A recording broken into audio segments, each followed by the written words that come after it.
Welcome to Beyond the Huddle, the Central Arkansas FCA podcast where faith meets competition. I'm your host, Zac Rose. My co-host, Josh Adair. He's doing the Lord's work right now, sorting through. Oh, man, I don't know how many spreadsheets right now of students who made decisions for Jesus last night at Fields of Faith. It was a great night. We've got a really special guest with us today, and I'm excited to get to our conversation here in just a minute. But want to share really quickly about Sylvan Hills Fields of Faith that went down. At the time we're recording, it was last night, October 15th. But when you hear this, it may be different. But last night we had just under 700 students show up to Sylvan Hills High School, students from North Little Rock High School, the junior highs, anyone who's a student in Sherwood or North Little Rock was welcome, and anyone from the surrounding areas. And man, what a great night of ministry. I'm always so impressed and encouraged by just the turnout and students who are hungry to know more, to learn more. And that's all I ask of them. Just come with a heart that's open to know more, to desire, to ask the right questions, to come and just be ready to respond to whatever sense you feel like the Lord's leading you to. So, man, it was a great night. There was quite a few students. I know I had a chance to pray with one young lady who accepted Jesus for the first time last night. And those are the moments where you kind of raise your hands up in the air and you're like, man, how cool of an opportunity, really, to think about it, to be a part of such a special moment for a young individual. And obviously, yes, we thank the Lord for that conversion moment, but we also continue to pray with them as we get them connected with their local churches, and continue the discipleship process, because we know it's not just one decision that you make and you're done and you can live your life however. It's a continual discipleship process as we walk with Jesus. So if you would, even right now, just go ahead and pray for the students in Sherwood, North Little Rock, and Central Arkansas, and really all over, as Fields of Faith events have come and gone now, that the Lord would continue to move in their hearts, and even more so that their steps would be geared to draw closer to the Lord, because we know He's always near. So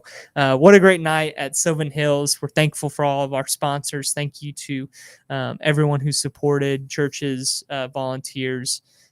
We're just super thankful, man. What a great first year it's been for me at Fields of Faith events. I'm super excited to get next year's events rolling, and excited for what the future has. So I know our campus ministry has grown because of events just like that. So thank you for your support, and even your support of the podcast as well. We appreciate you.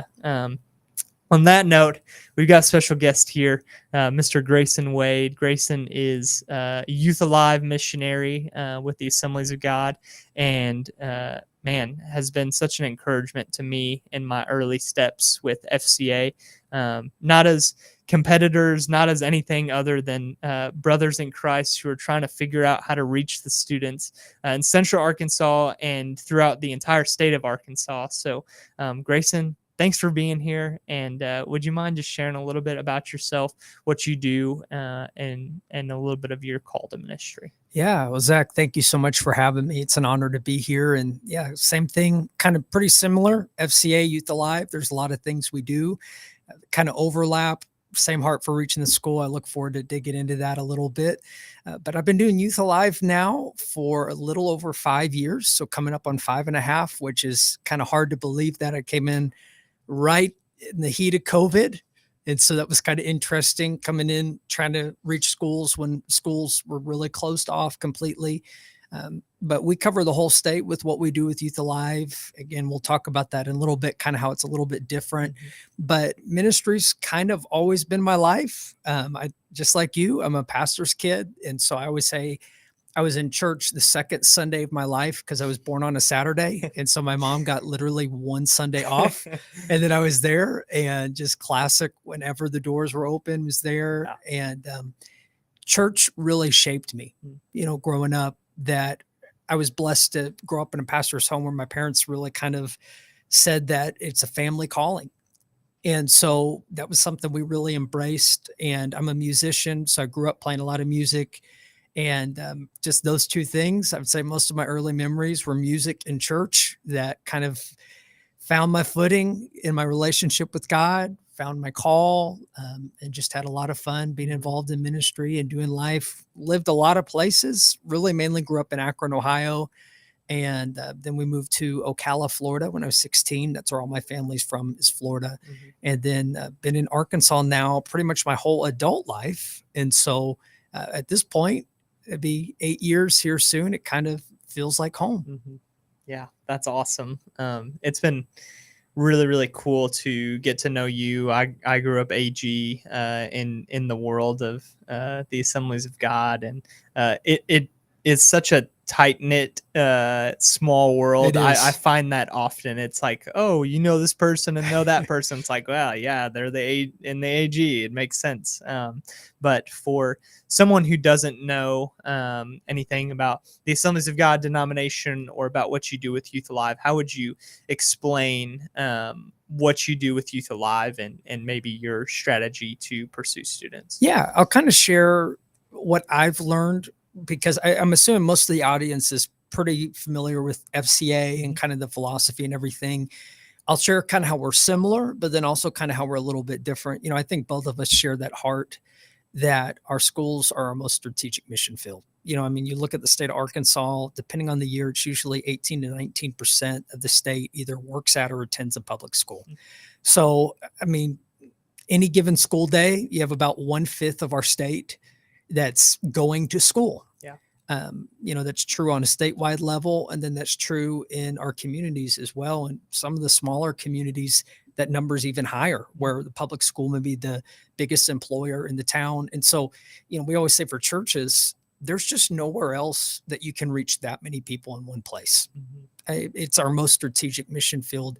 And so I always say for FCA, is really school first, right? That's kind of your job. You're going directly to the school. You're being involved. Yeah. You have 5, 6 schools. Yeah. That you have. Me personally. Yeah. I serve over 5 to 6 schools. Yeah. So for you really rely on those. So, yeah. I was there last night, Fields of Faith. It was great. That's possible because you have that relationship Absolutely. With the school and know coaches and teachers, administrators. For us, we have 3 staff members that cover the whole state. And so, it's a much broader, but what we do, we say we're church first. Mm-hmm. And so that's kind of the big thing for us, is working with churches. So for me, I don't really step foot on a campus as much as I'm helping churches get involved. And so really the most important thing we do is training our students. Mm-hmm. I think for both of us, we realize we are limited in what we can say and do on the campus of a public school. Yeah. Our students are not. Right. And so that's really what we do. We want to train them up to be what we call campus missionaries. And so that's the really, really, really big thing for us, that we take them through a training. We do a set of them, what we call Engage the Campus, in the fall. We had 5 of them this past year, where we kind of have a heavy hitting day, train students to reach their school, share their faith, do all those kind of things. And so that's number one for us. Clubs are kind of secondary.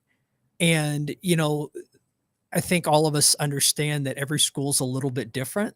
I've learned that the longer I've been in Youth Alive, how radically different each school, even within a school district, can be. And so that's a part of our training, is really challenging students to assess what's going on there. How can you be a part of something? So we have a lot of our campus missionaries that are heavily involved in FCA. And so that's great for us, that if there's a program that's going on that's life-giving, we want them to be leaders in that. We want them to be involved in that. If there isn't something, or if it's just a massive school and there's kind of a couple different lanes that they're able to go in, we do have Youth Alive clubs in this area across the state. And so for us, that allows us, working through students, working through churches, to have a little bit of a broader reach. This school year, we have a presence in 158 schools all across the state. We've trained a little under 500 campus missionaries, which we're proud of that, because almost all of those, there are a few exceptions, have gone through a 5-hour training that we've really, really walked through with them. We have ongoing support that we do. We really want them to feel like they're a part of something that's bigger than themselves. That's not just them at their school doing their thing, but they're joining a community of students across the state that are doing what they do. And so I would always say, FCA school first, or church first. you're probably a little bit more club oriented or a little bit more kind of student oriented. And so they go together really well. Yeah. I even thought about this kind of as I was driving over here, that we had a youth pastor that we were doing Engage the Campus, and he just kind of got a hold of me and said, man, we've got a great FCA. I don't know if we could start something. And I said, don't start something, right? If there's something that's already going on. He said, a lot of our students that are involved are, in our church, they go and everything. And so that church, they had a really kind of close relationship with the FCA. They paid for the leadership team of that FCA to come to Engage the Campus. And so that was kind of a awesome. cool, thing for us to be able to share resources, be able to walk with them a little bit closer. Yeah. And so they go together really well. Yeah, definitely. I think that's,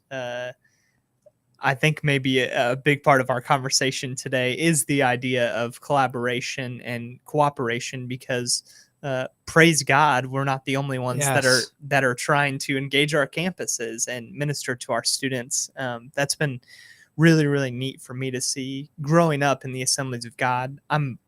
Was fairly familiar with Youth Alive and just a lot of ways that the AG pursues different areas of ministry. My dad being a pastor in that denomination, he was on here a couple weeks ago. If you haven't listened to that episode, Awesome. It's really great, super encouraging. But just to be able to learn from and understand, one of the biggest things I'm learning right now is to be able to best reach your community, you have to understand your community, and you have to understand how they work, how they talk, how they go about whatever they do throughout their day to fulfill whatever they're trying to fulfill in their life. That's a very broad statement, but basically with the understanding of where are they going, where are they headed, and how can we help them with where they're headed. So I think that's a huge part of it. And I know for me, and just getting to know this area, figure out who all is doing the same ministry, who all is working in our churches, just getting to know our youth pastors in the area. It's been a lot of, man, number one, I can't do this ministry without other people around me. Yeah. Two, I don't want to, because there's really, really incredible leaders that are planted in every single one of our communities across the state. And I'm sure you've seen that too, just engaging a lot of our churches and youth pastors. But I believe that as students see those leaders in their churches, and I'm a product of it too. I had some really great leaders in my youth group growing up, and youth pastors that encouraged me, not only by the way that they spoke and preached to me, but by the way that they acted. And absolutely. I'm a product of their actions, because I saw the fruit that came from their obedience to the Lord in whatever season it was. And so it's so important for us to have a multitude of people who are planted in a community, because number one, I'm going to get on a whole rant here, but when I was growing up in youth, I can remember I had 3 or 4 different youth pastors in my time from middle school to high school. And consistency in relationships is so important. Consistent role model, someone who's planted and rooted right where you are. The other thing is just consistent actions and what you're hearing, what you're seeing from that role model as well. So, I've really enjoyed the ways that we've been able to collaborate. You guys have been a huge help to us in our Fields of Faith events with bringing your audio equipment and LED boards. And some people say, well, why do you need all that for worship night? I would argue, like, man, that's like, how are we supposed to tell 3,000, and we had 3,000 plus in Cabot? How are we supposed to have all them here if we don't have audio equipment? If we don't have a screen? A lot of these students aren't coming from a church background, so they're uncomfortable if they don't know the words to the songs. And it's a really neat way to engage students, and has been such a great, I don't want to say compliment, because it's not a compliment, it's just a whole partnership with you guys to be able to partner with you, and again, help you invest more so back into the ministry that you're doing, as we partner in that way. So I don't know if you can share much about that. I know you're not as involved necessarily with the technical side of that, but how you're able to do ministry throughout the school year with different rallies you do on campus, and maybe what that looks like with Yeah. your traveling equipment and all of that. Yeah. So we are blessed to have a really good sound equipment that's actually paid for by our Arkansas students that have funded that. And so we recently made that upgrade to the LED wall, which is incredible. As I remember being at a couple Fields of Faith, and it was almost time to start, and the sun was still kind of up, and you're trying to line a projector up, Yeah. and nobody can see anything. Yeah. That is miserable. And so having the LED wall, shining and having its own, that's been a game changer for us. And we're really blessed. I've got a guy that works with me named Graham Doan that oversees outreach for us. And Graham does an incredible job. And so, he's been involved a lot more with our sound equipment and being able to kind of be involved on that front. But with that, he came on 2 years ago now to do outreach for us. And so, we started with the campus missionary side of it, really stirring them up. And then that's kind of moved into, churches that are being more involved, clubs that are being started.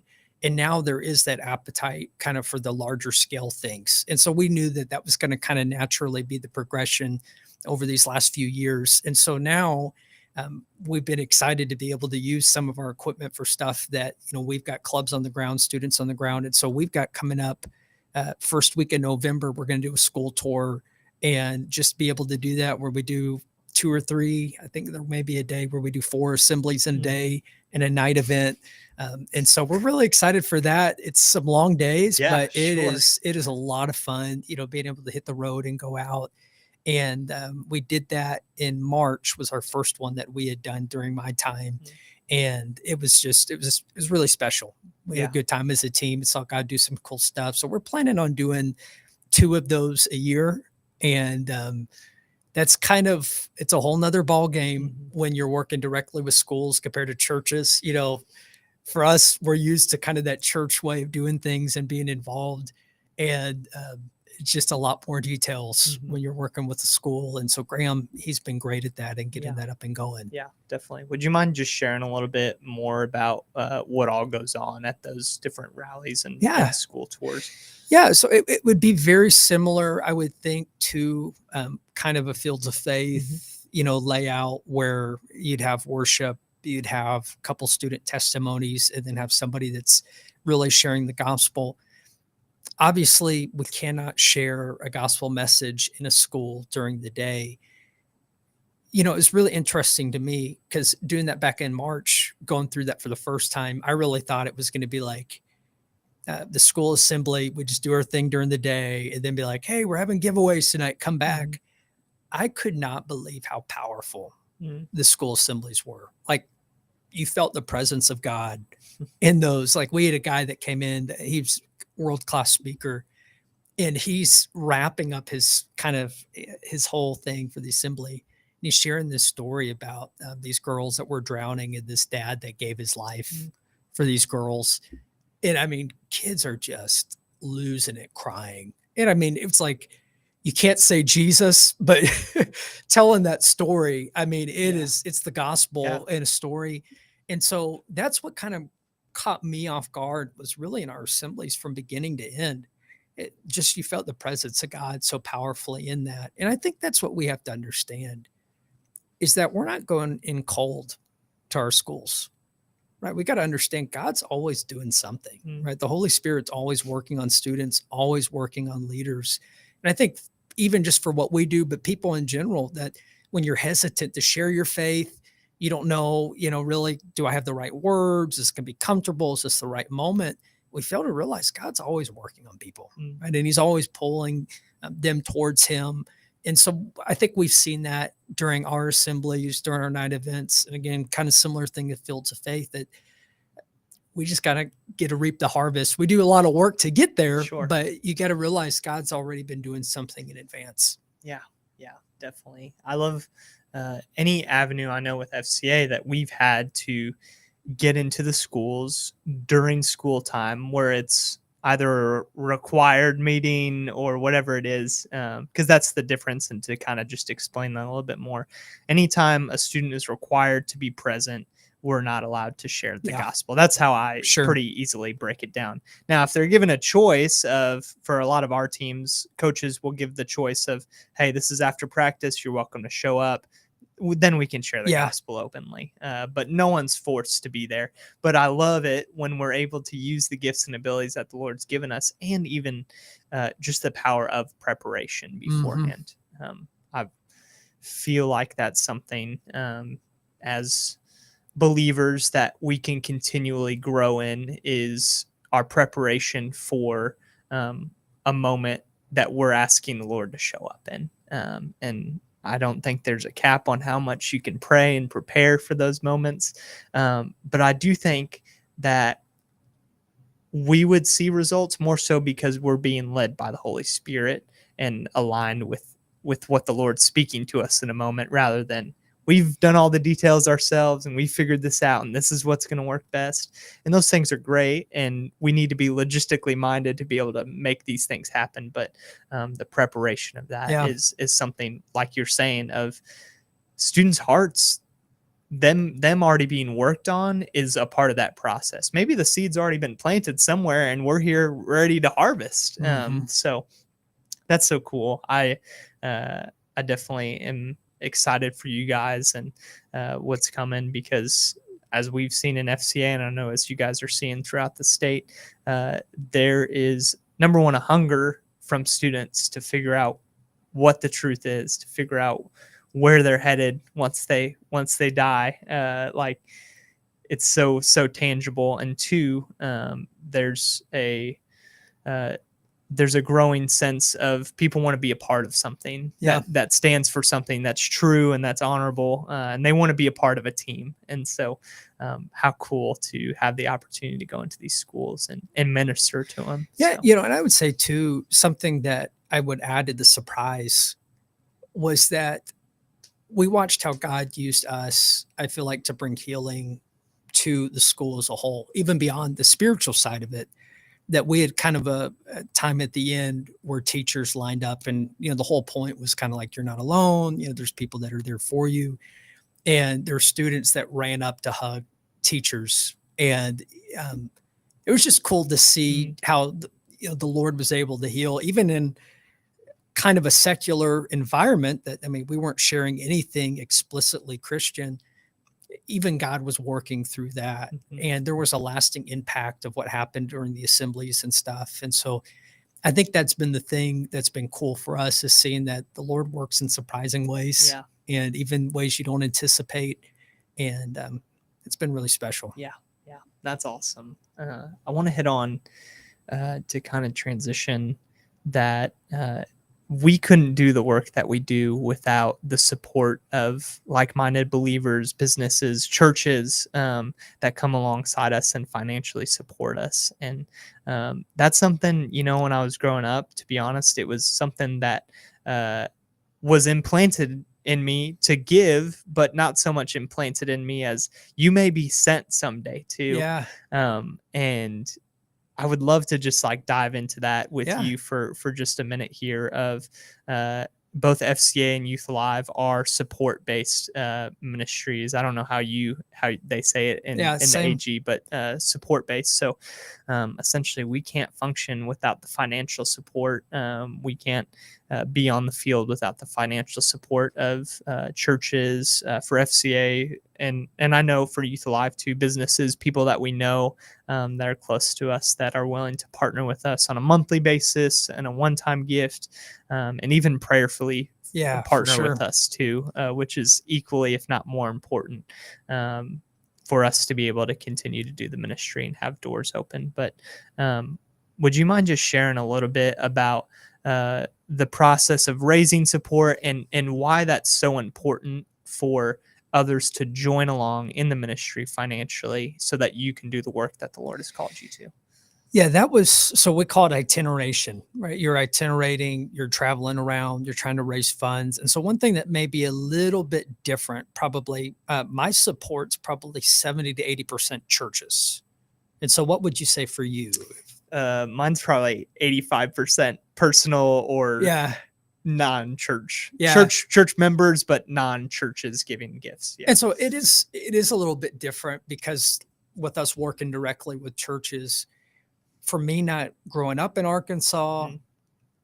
it was really helpful to travel around, to see our communities, to meet pastors, hear their story, hear about what they're excited about, be able to share about what we do with Youth Alive.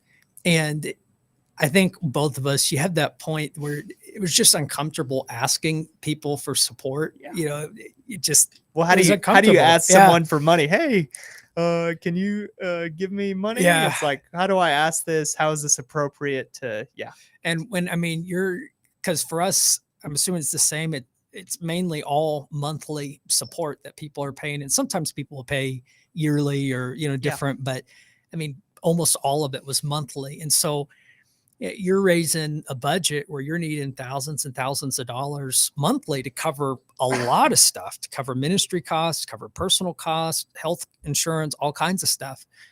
And it was so cool because we had churches that middle of nowhere, small churches that are like, we want to pick you up for $25 a month. Now it takes a lot of $25 a month pledges. Absolutely. If you're going to raise thousands of dollars, but those accumulate over time. And that means we got a lot of people that have a hand in what we're doing. Yeah. And so, I mentioned to you last night at Fields of Faith, while that was going on, there was a church right around the corner, Christian Assembly there in Sherwood, and they were having a missions dinner. And every year that's been the same night at Sylvan Hills Fields of Faith. So I missed it the last couple of years. And so I was able to run over for about 30 minutes and then come back.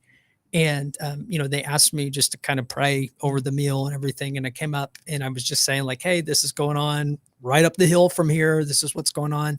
And you had a hand in that, right? There's sound equipment that's being used that you help pay for. And that's always so cool, really being able to remind people. Because, a lot of times if a church is giving, people are just giving to missions. They may not know where all that's going. But when I do get in front of people and really share, like, this is what God's doing and your giving's making that possible. Yeah. That's really special. Yeah. I always try to, when I have those interactions with churches that are giving, just really driving that home that you are making a difference in students across our state. And so I would say that was some of the things that in a way it's really humbling that you're doing what you're doing because people gave to make that happen. And a lot of times gave sacrificially to make that happen because they saw something in you. They saw something in your ministry. They believed what you were doing is important. And that was a really difficult process in a lot of ways, but it's been really special. And, I think for us, a lot of our churches, probably any denomination, have missionaries that come through and travel and share. And it helped me being able to really kind of drive home, like, I'm raising a budget to come here. Like with Youth Alive, this isn't me just coming in, asking for funds, leaving. I want to involve you in what we're doing, right? This is building a relationship. And so I was always kind of careful how I said it because I didn't want to come across the wrong way. But I said, we're the only missionaries you'll ever meet that are raising a budget to come here. That this is what we're doing. We want to be involved with your students, with your church, with your schools. And it's been cool over time. I feel like those relationships have been even deeper as the years have gone on. And I'm thankful. There was a day that I don't know if I ever would have been thankful for raising funds, but 5.5 years later, I am thankful. Yeah. It takes some time, but it does, man. Yeah. That's been a similar process for me of number one, why is this important that we're bringing people along with us? It's biblical. Yeah, it is. The very first missionaries were sent out and supported by the people in their communities. Paul was a tent maker and put that aside and was supported by people around him so he could fully do the missions work that God had called him to. Similar to that, we have to be here full time. We can't, we could not do this. I could not do my job part time. I couldn't either. And I know you can't either. And none of your staff could, especially being over the whole state and having three staff members. So number one, if you do support either Grayson or I, thank you so much for your absolutely. support. We don't take that lightly. I can tell you that a No, $25 gift means just as much as a that's right. $500 gift, because holy smokes, is it a breath of fresh air to know, Yes. man, they see the vision. Yep. I don't care how much you have to give. That's not what the Bible preaches. It's not uh, anything about that. The Lord says, be faithful with what been given. It's not ever about how much you have to give. It's about your heart posture when you're giving. And so, uh, if someone would want to partner with you and support you, or get in contact with you and learn a little bit more about Youth Alive, what would be the best place for them to do Yeah. that? So we work out of our Assemblies of God district office. And so I would say that would just be the easiest way. We're right there on the interstate. So if you just look up Arkansas Assemblies of God and be able to call, and I'm always careful because, we work mainly with Assemblies of God churches, but, we've had a couple churches come in to engage the campus that aren't AG. And so we encourage that. We want to grow beyond just the AG, and we want to be able to partner with all kinds of churches to train students. But yeah, that would be the easiest way. And we would just love to partner with anybody in any way that we can. Absolutely. Yeah. We need more people on the ground. Yes. We talked about it on here, but Luke 10:2, it says, the harvest is plentiful, but the workers are few. The harvest is ready. We have so many students that are ready. They're wondering, they're lost, and they just need an opportunity to be able to say yes. So, yeah, thank you for all you do. We still got some time here, but I just want to throw that in there because I know that you guys are doing such great work here, and I'm encouraged by you daily. And shout out Graham. If you're listening, we got to get you on here too at some point. We got to get great Graham guy. and just your whole team to Ben, the district youth director for the state of Arkansas. He's great as well, as we've gotten to know him. So I know I'm an AG boy and kind of grown up in that, but maybe I'm a little bit biased. But I love our leaders here in Arkansas, and have been getting to know you guys. So I'm blessed, and we also have Kaylin Ward. She's our. I don't know if you've met Kaylin, but I've been blessed with a great team. Definitely, I really love working with them. It takes a team. So want to kind of dive into what you were saying there just a minute ago about even getting churches outside of the Assemblies of God involved in what you're doing. So I want to just strip that down to the root of why you say something like that, right? So when I think about FCA, what I've learned coming to the state of Arkansas is a lot of people predominantly viewed FCA as a football ministry, which traditionally it has been in certain areas, depending on who's doing the ministry and what that's looked like. Praise God. We love that we're able to impact football teams, but FCA's mission is to reach every coach and every athlete. So when we really think about that in larger scale than that, the Great Commission is to go to every nation, every tribe, every tongue. We don't make our own mission statement to be excluded out of what the Bible's saying. We do it because there's specific reach that needs to happen to specific groups, so we can engage specific people so that they can use their leverage in their community at their schools to be able to then reach the other students there. But that doesn't mean that it's exclusive to just those students. So can you maybe share a little bit about what your heart is, like the heart posture to its core of reaching students? Because Youth Alive is the brand, FCA is the brand that helps us get in the door. But what's your personal heart for ministry? Why did you start with Youth Alive in the first place? What's your heartbeat for student ministry? So I was a youth pastor in Hot Springs, and it really was at Lakeside High School and at the FCA that was there, that I always say, I wish I had this really cool story where we prayed down the doors of the school and they didn't want us in, and all this, that'd be awesome. I'd been in Hot Springs for 3 months, and it was the day of See You at the Pole. And I was like, we got a lot of students that go to Lakeside. I don't know anybody. I'm just going to show up. And so, I came, and they asked, do you want to go to FCA? I said, I didn't even know there was one. I didn't know anybody. And so I just showed up. And that was a really big group that would meet Wednesday mornings. And for me, I just said, I'm going to be here every week. Like no matter what, whether I'm speaking or not, I'm just going to be here. It's going to be my spot. And I really saw within a short amount of time how the Lord just opened crazy doors with not only students, but coaches and administrators and teachers, and really built a lot of relationships within a short amount of time. And it was one of those things that kind of as God was opening the door to do Youth Alive, I was realizing like there's something here. And so it was cool because of what we saw in Hot Springs. When I came into Youth Alive, it wasn't theoretical. It wasn't like, yeah, this idea of reaching the school sounds good. We saw it. We saw things that were happening that were powerful. And so I would say what really got me excited was the potential that was there, really the heart of connecting with churches and being able to be involved. You kind of mentioned with the AG churches and everything, we've got, it's a little under 400 Assemblies of God churches in Arkansas. I'm an Assemblies of God missionary. And so, I mean, that's been the easiest thing. I spent a whole month of June at Assemblies of God Youth Camp.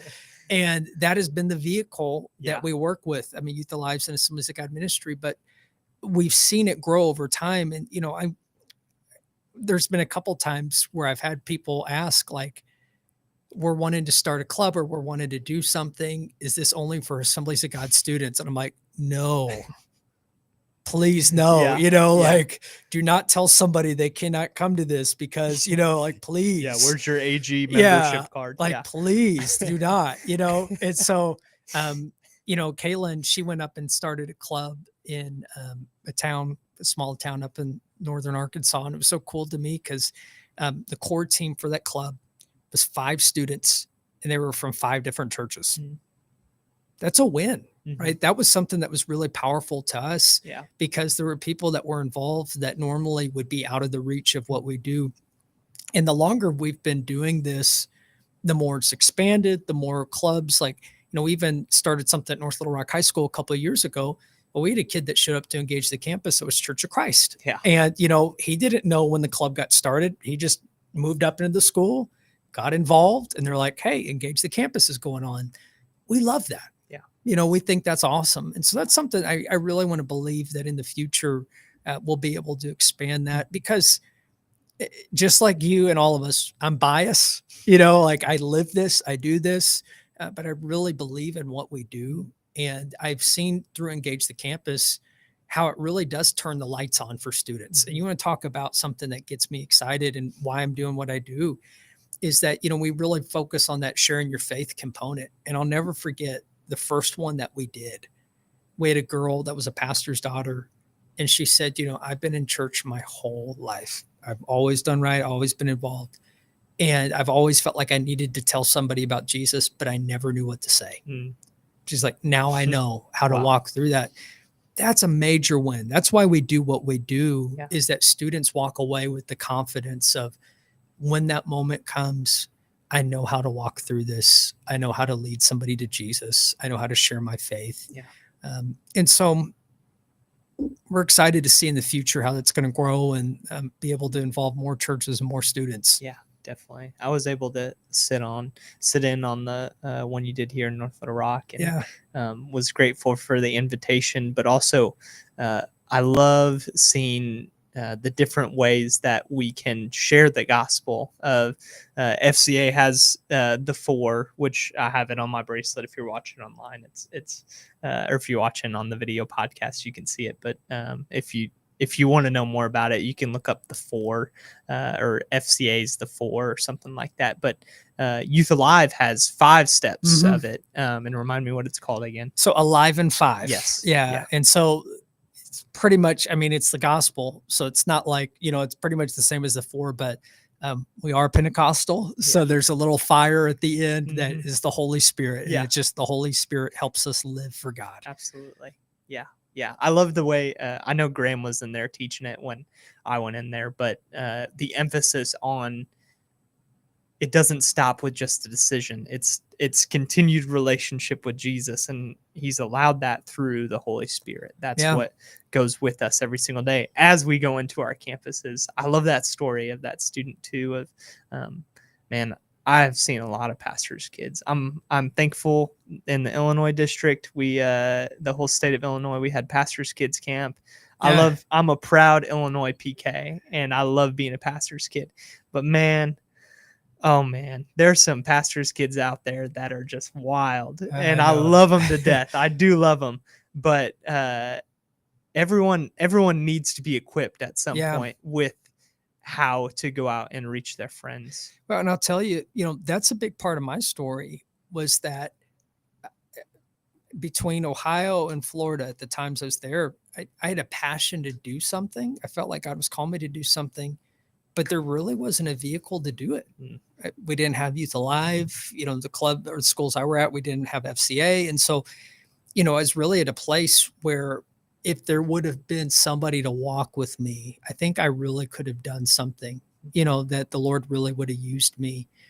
And I always say, I don't want any student to have the excuse that I had, that I want them to know we're going to walk with you. We're going to equip you. And that's part of why we work so hard to create like our community of campus missionaries, because we want students that, maybe they came to engage the campus, they kind of felt a nudge in a direction. But man, if we can get them to hear a story about what God's doing in a school of a student that's just killing it, then they walk away going, man, I've got to do something. I've got to be more involved. I got to do something. So we really try to kind of use that students in different parts of the state to be an encouragement to other students as well. Yeah, definitely. That's a huge part of our Fields of Faith night Yeah, as well. for sure. Student testimonies. There was a couple students that came up there last night, all of the students, but just like, man, fiery, sharing their testimony of what God has done in their life. I'm glad you say that, because I wanted to ask you, not just for the one shining moment that we can share and glorify God for, but one of the many stories that you've seen. Would you mind just sharing a story of some student's impact, or a story of one of your schools in the area that you've heard report back of, man, we've seen some incredible impact because of a student's faithfulness to follow the programs that you're doing? Or would you just mind sharing a story about that? Because we're so student heavy and training students, we have one, a student named Carson, and goes to a pretty big school, came to engage the campus. And he really, at the time, was in middle school, I believe 7th grade, it's a couple of years ago. And he walked away wanting to start a club at his school.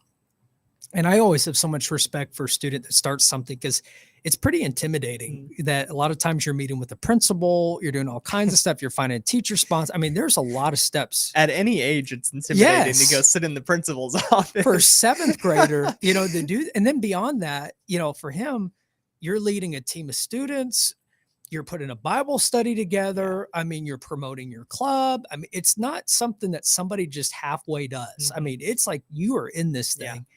And so he went, and kind of the classic story of he getting it rolling. He's watching God do some stuff. And he ends up, this girl starts coming to the club, and she gives her life to Jesus during lunch.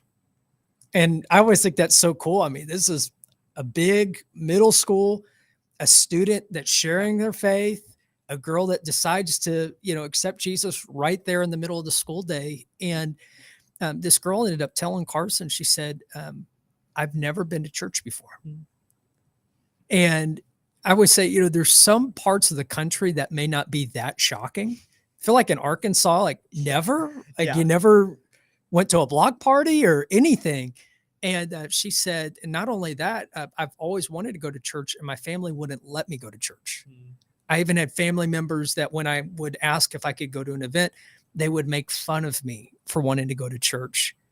And so this is why I share that story. Is the church that Carson was involved in is great, but that girl was out of the reach of that church, right? It did not matter how great the church was, how involved the youth pastor was, what they had going on a Sunday morning, what kind of youth event they had. The only way she was going to be reached was through another student. And so, we always kind of share that story and challenge our students. You go to school with people that only you can reach, right? It's not these churches in this area. It's not adults that can come in and ultimately reach them. You're going to be the most effective one to be able to pull them towards Jesus. And so I would say that really captures why we do what we do, empowering students to be that campus missionary, believing that there's students that only they can reach. Yeah, yeah, definitely. You shared a little bit of how those who are wanting to financially support can partner with you. How about for a student who would say, "Man, you know what, Grayson, I wanna make that change on my Yeah. campus. I want to start a club." How would they reach out to you and get a hold of you? So the easiest way would be through our social media, AR Youth Alive. We're on pretty much everything. And that'd be an easy way just to send us a message. Kaylin's the one that really kind of does the follow up with our students, and she does a great job. And, we do engage the campus. Like I said, that's kind of our big thing in the fall that we really work with students. But even beyond that, we do a lot of stuff directly with churches and smaller groups. So even if we had a group that said, "Hey, we really want to train our students in Alive in 5, how to share their faith," or we want to train our students to start something, whatever that may be, we have the ability to come in and do something. Because we work with churches. First, we're really good at just being flexible, that meeting their needs, because we've done things across the board, large, small, anything in between. But yeah, we'd love to partner with anybody in any way we can. Yeah, definitely. I know a lot of people who are looking at campus ministry or at churches in their community can often see competition as a Mhm. driving force to how big of an event can I do, or Sure. how much of a production can we put on. And man, it's really easy for your heart to become hard Yeah. and bitter to the comparisons of the world and our human nature taking over to say, man, that's really awesome that I'm so incredibly grateful that Youth Alive has such great production equipment. So not only that we can benefit from it, but so many other students Yes. around Arkansas can benefit from it. We've got about 5-7 minutes left here, but I really want to drive this home of competition. FCA is a sports ministry, and I love to compete. I really do.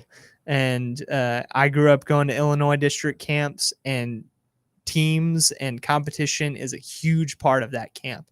But don't get it mixed up. At the end of the day, when I'm done running in the mud and getting really irritated with my teammates for not putting on the correct show of their skills and abilities, at the end of the day, I don't none of that matters. It's about the heart change and the heart Yes. posture. And I think that in the season of growing into a position with FCA, because I'm always learning and growing, it has been such a renewal of my mind to be able to think through, okay, I work for the Fellowship of Christian Athletes. That's who employs me. That's who helps me be on the ground, do the ministry that I'm doing. But really, I'm just a missionary. I work for God, right? Yeah. I work under the same call that every single other Christian should work under, right? There's no, I was talking to someone the other day. It's like, man, that was a really good church or something like that. Or that was like, we use these adjectives to describe something that it doesn't really make sense when we're saying it. It's like, oh man, well, he's a really obedient Christian. It's like, well, isn't that a part of just being a Christian? Yeah. Like, it kind of makes sense that that's kind of enthralled in there. But in terms of like competition, I can feel myself having heart checks at times too. And that's just a real general thought as I've gotten into this of like, man, as I've gotten deeper and deeper into it. And I'll just share this real quick of at Sylvan Hills High School, we had been trying to get an FCA Huddle started, and there's been really great Youth Alive presence there historically. And I remember thinking, well, man, how can we reach the athletes on campus? How can we get an FCA Huddle started? And really wanted to drive it, and was trying it. And they were telling me that the FCA and Youth Alive Huddle was going to or the FCA Huddle and Youth Alive campus ministry was going to just meet together. And my first thought was, oh man, like what did I do wrong? Yeah. And then afterwards, we wanted to make the maximum impact that we could, obviously. But I realized afterwards, and after we had called you and talked about it, you asked the question, so what's your goal here? And I remember that stuck with me. It wasn't aggressive. It wasn't anything like you were upset with us, but it was like, what's the overarching goal here? And it was such a good reminder to me and such a good heart check, because we can fall into pride and we can Yes. fall into that temptation just as much as anyone. But it was this idea that, oh, okay, this is actually a really great thing, because this school's needs are different than the Yeah. next school's needs. And I think that's so important as we go, of, man, how can we best serve this specific community? And you talked about that earlier, but getting a diverse range of students, because I was told this in high school all the time. I'll be able to reach a different group of people than Yeah. my teammate who grew up in a really rough neighborhood and has a whole lot of different life experience than me. Everyone has different reach and different impact. And yes, we want to maximize our impact on campus, but sometimes maximizing means that we work together Yes. to become greater as one kingdom and one body of Christ. Sometimes you have to lessen yourself, to Yeah. decrease yourself in your own pride, to grow in not just number, but to grow in faith. So then outwardly you can work together to be able Yeah. to pursue that. So It takes all of us. Yeah. I really, we've already shared kind of between the training students and then the FCA direct involvement with schools, how the two of those, they go together really well.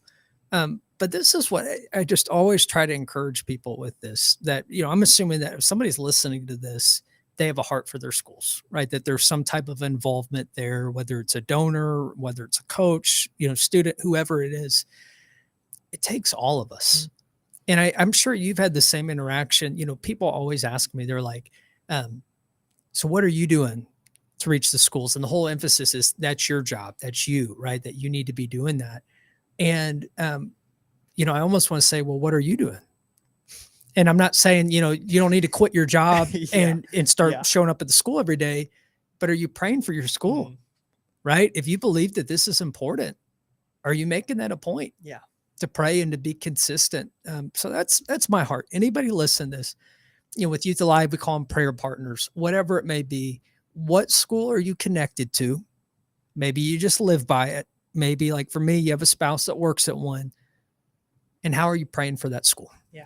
How are you having a heart for that and believing God's going to do something? Yeah, definitely. Well, man, I don't want to wrap up this conversation, but our time is coming to a close here. Thank you so much, Yeah. Grayson, for your time. Again, if you're listening to this and you say, man, I want to partner with Youth Alive, I want to partner with FCA, reach out to the Arkansas Assemblies of God office. And if you're a student that says, man, I want to make a difference on my campus, there's outlets for you to do that. And we want to get you plugged in. Yes. So please reach out to Grayson and his team, his incredible team at Arkansas Youth Alive. Do you say it's AR Youth Alive? Yeah. On social media, or if you want to reach out to FCA, it's Central Arkansas East FCA or CAE FCA on social media handles. But thank you so much for joining me today. Told you 52 minutes goes by quick. So, it was great. But thank you again for joining us on Beyond the Huddle, the Central Arkansas FCA podcast where faith meets competition. We'll see you next week.